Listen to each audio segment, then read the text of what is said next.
A ti que me escuchas esta mañana, ¿en qué tal, Fernanda? Te pregunto, ¿sabes a qué generación perteneces?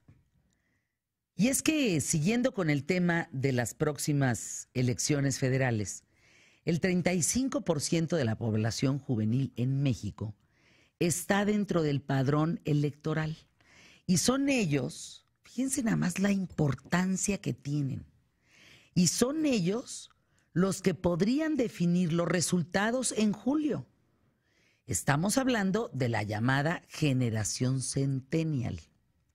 Los centennials son aquellos que nacieron entre los años 1994 y año 2015. Muchos nacieron en el 2000, ejercerán su derecho al voto por primera vez en estas elecciones, curiosamente. A pesar de representar una gran mayoría para los partidos políticos, pues son los ciudadanos más difíciles de convencer. ¿Cuál es la razón? Pues que por su misma inexperiencia en la dinámica electoral, el próximo ejercicio democrático significa un problema. Empezando por la decisión, primero, de votar o de no votar, y terminando por la elección de cuál candidato presidencial. Para los partidos políticos es igualmente un tema muy delicado porque no saben exactamente cómo es esta generación. No ubican bien sus gustos, sus intereses. ¿Por qué? Porque hay pocos estudios, no solo de los centennials, sino de la llamada generación Z. Y lo único que se sabe es que viene empujada por las tendencias de la generación X y de los millennials. ¿Se dan cuenta el brete en el que estamos metidos? 35% de la población juvenil en México está dentro del padrón electoral por primera vez. Vaya, es el 35%, es inmenso el porcentaje y no se sabe cómo se comportan, qué quieren, porque apenas se les está estudiando. El informe Insights and Observation About Generation Z comprobó que la generación Z valora la preparación más allá de lo académico. Son estudiantes porque saben que necesitan estas herramientas para su vida profesional. Esta generación, ¿qué se sabe? A ver, tuvo una adaptación a la tecnología muy fácil, sobre todo cuando ven el contraste entre sus padres y hermanos menores con la intención de dominar los avances para conseguir el éxito laboral. Varios cambiaron de carrera por necesidad y con el objetivo de ser emprendedores, pero siempre con la idea de que el conocimiento es indispensable. Ahí les va lo que se sabe en el aspecto laboral. Eligen empleos con horarios flexibles que les permiten pasar más tiempo con la familia y amigos. Se mueven muy fácilmente de un trabajo a otro. No descartan trabajar solamente en proyectos temporales para mejorar sus ingresos económicos o para obtener mayor experiencia y ya luego se relajan. Por otro lado, ahí les va. Sociólogos de la Universidad Autónoma Metropolitana aseguran que los mexicanos entre 7 y 23 años no tienen gran interés por participar socialmente, mucho menos en el ámbito político.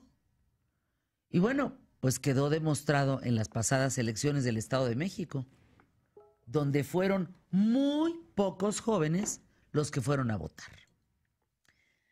Otra cuestión importante, el reciente índice nacional de participación juvenil dice que las causas sociales son las que más motivan a los jóvenes. Por ejemplo, los derechos humanos, el medio ambiente, la defensa de las libertades, la educación, la seguridad, la protección animal, entre muchos otros. Claro, acordémonos del reciente sismo del 19 de septiembre, donde además de los millennials, pues no faltaron los estudiantes de prepa, de secundaria, en jornadas de rescate.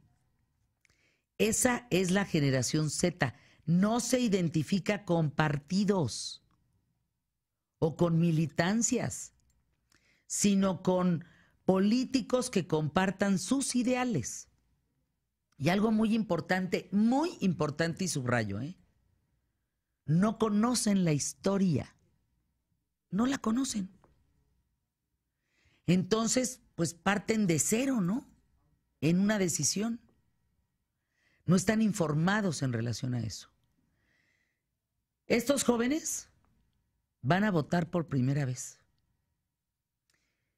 Ellos les preocupa que se detenga la tala de árboles, que no se sustituyan, por ejemplo, áreas naturales o parques por centros comerciales o edificios. Quieren tener la libertad y el derecho de elegir dónde comprar algo, dónde trabajar, qué carrera estudiar, a quién amar, si forman o no una familia o se hacen de su vida un cacahuate. ¿Qué importa? A mí no me juzgues. Algo relevante de la generación Z es que nació en un entorno digital, a diferencia de sus padres. Tienen la facilidad de acceder a más información, de investigar con mayor facilidad. Más de la mitad utilizan redes sociales para averiguar lo que les interesa o recurren evidentemente al Internet, lo cual también los enfrenta a una necesidad de discernir frente a la información falsa con la que se encuentran.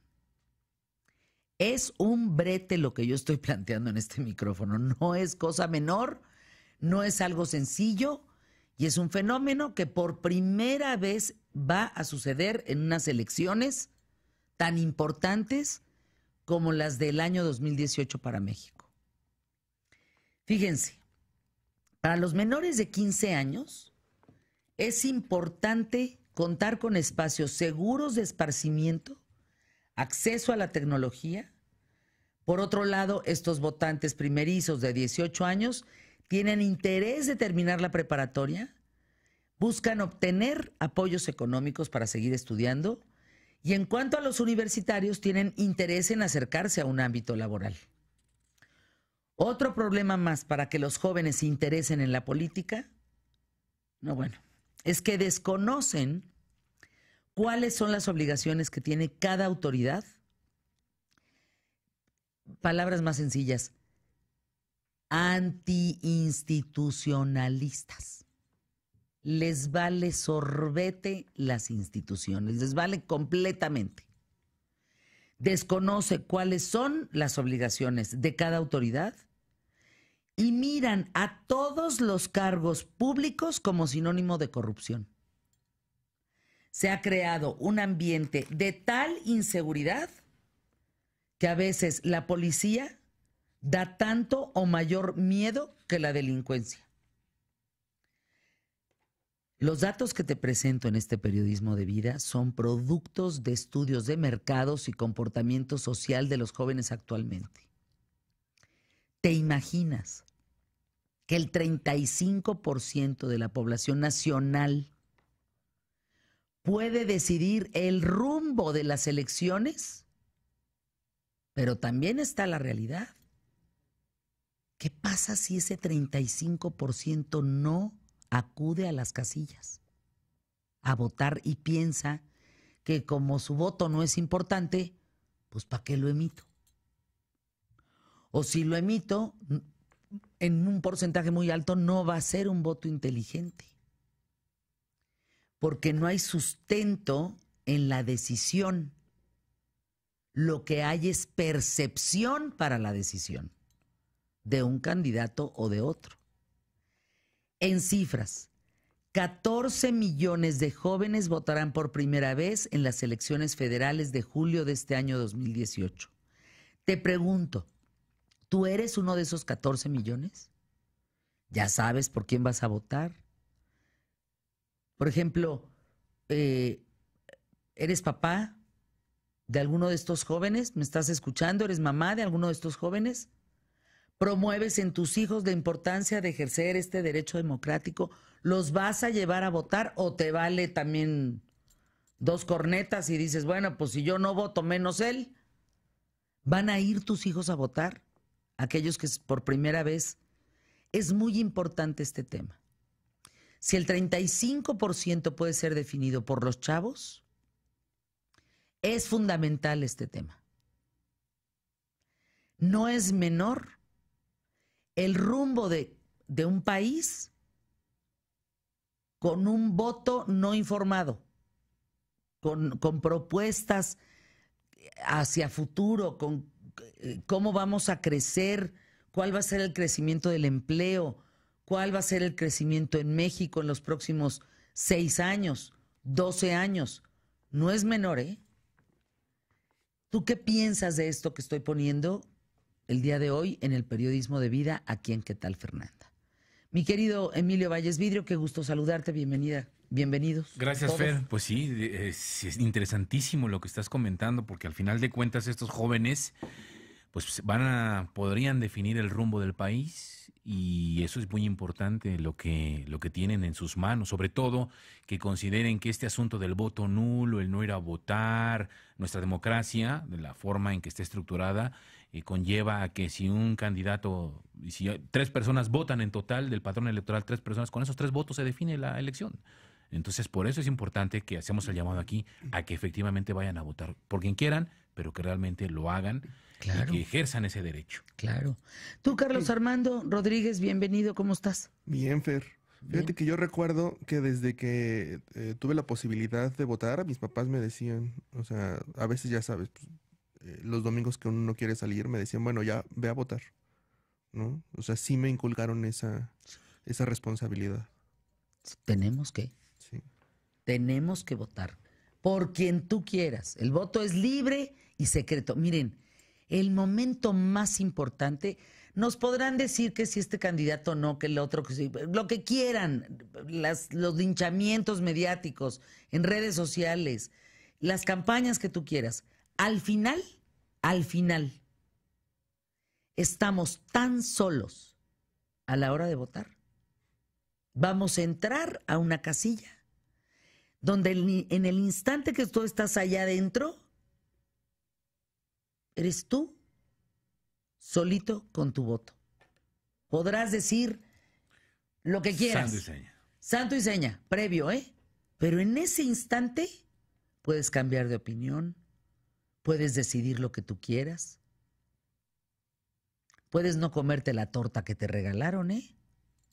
Claro, claro, que ahí es donde dicen muchos investigadores. Puedes no comerte la torta que te regalaron y puedes votar por quien tú quieras.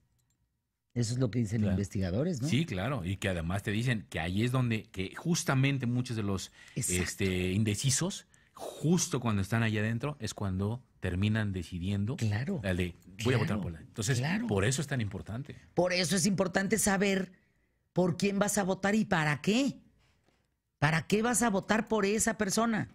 ¿Qué le exiges a esa persona? Porque si no, pues imagínate. Arrancamos el programa. Hoy tratamos de eso y de mucho más. De mucho más aquí. Acompáñenos, por favor. Quédense con nosotros. Pie derecho.